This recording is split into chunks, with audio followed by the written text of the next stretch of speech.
You can now get a 30-day trial to experience The Athletic for free. Visit the link in the description below to try it now. Not that it was unexpected, but Gini Wijnaldum has left Liverpool, choosing to join Paris Saint-Germain on a free transfer. Wijnaldum appeared in every Premier League game last season, starting 34 times, meaning that the squad has lost one of its most familiar faces, a player inextricably linked to recent domestic and European success, and one of the best all-round midfielders in world football. Liverpool have already committed significant funds to the signing of Ibrahim Konate, so their budget for a replacement number 8 is unlikely to be inexhaustible without further departures. Nevertheless, Wijnaldum was too important simply not to be replaced.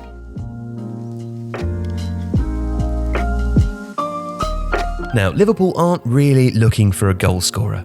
In fact, Wijnaldum never scored more than 6 times in a Premier League season, and with the exception of the 2016-17 season, his tangible creative output had always been minimal. So the club aren't really hunting for numbers, but they are looking for a player of no fixed definition who can do many things well in lots of different areas and, if possible, can address some of Liverpool's broader issues. They don't necessarily have to find an instant starter either, because with Fabinho returning to full-time midfield duty and Jordan Henderson and Thiago both fit and available again, Jurgen Klopp can start the season with an excellent 3-man midfield.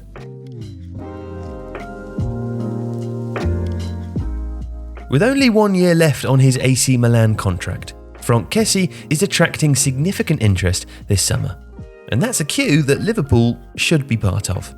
Rather than trying to replace Wijnaldum, this would be an instance of equipping the Liverpool midfield with the widest range of abilities that it's possible to find, including a few that the department currently lacks. Kessie is a terrific all-round player. He's as good at going past players as he is at taking the ball away from them. And he's as capable of being conservative in possession as he is being expressive with it. He's a carrier, he's a passer, he's a creator, and he's also a stopper, all rolled into one. Now that's a rare and useful range under any circumstances, but particularly in this case, as it would allow Kessie to operate within all sorts of different Liverpool midfield combinations, alongside a pure distributor like Thiago, or more back and forwards players like Fabinho and Jordan Henderson. Perhaps as a counterbalance for other more attacking orientated options such as Naby Keita or, in the future, Curtis Jones. Kessie is Ivorian and as such would miss part of every other season to take part in the Africa Cup of Nations. But that's really the only downside to as rounded a midfielder Liverpool could hope to find in the summer of 2021.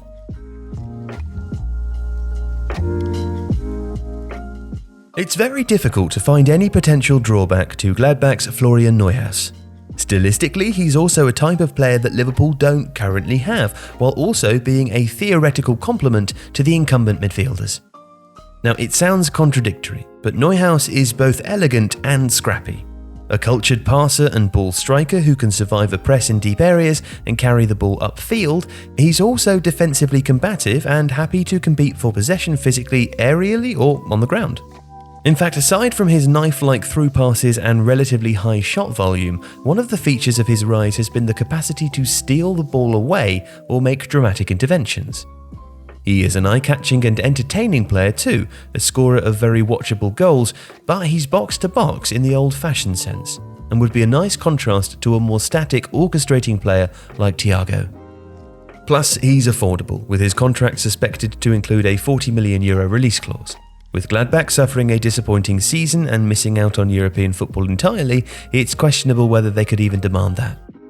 And in the face of that bad year, Neuhaus was one of the few Gladbach players whose form was relatively unaffected by Marco Rose's decision to leave and the team's subsequent decline, which speaks encouragingly for his resilience and for his ability to cope with adversity. It's difficult to see how whoever signs Neuhaus could end up regretting it.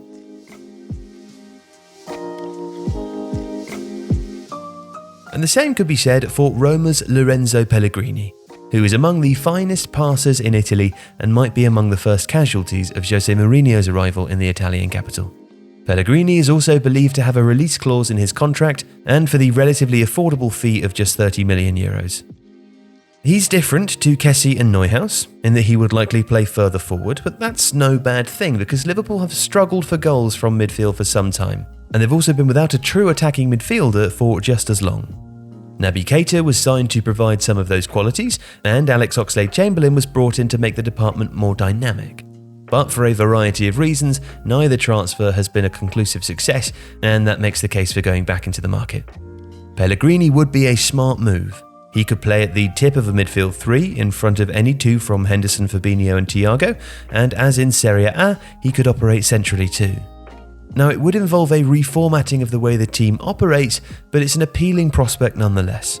Firstly, because the midfield trio of Mohamed Salah, Sadio Mane and Roberto Firmino would so obviously benefit from Pellegrini's medium and long-range passing and his general craft, but also because of his goal threat. Pellegrini scored 7 times in Serie A last season. More importantly though, he also averaged 2.1 shots per game compared to a Liverpool midfield in which no player averaged more than 0.9. Pellegrini is a very fine player. He might also be a way for Liverpool to evolve. If you like this video, please consider subscribing to the channel. The Athletic is home to some of the world's best sports journalists, including David Ornstein, Daniel Taylor, Ollie Kay, Amy Lawrence and Rafa Honigstein. There are journalists dedicated to each Premier League team, so every fan gets the coverage they deserve, not just the big clubs. And you can try it for free now for 30 days. See the link in the description.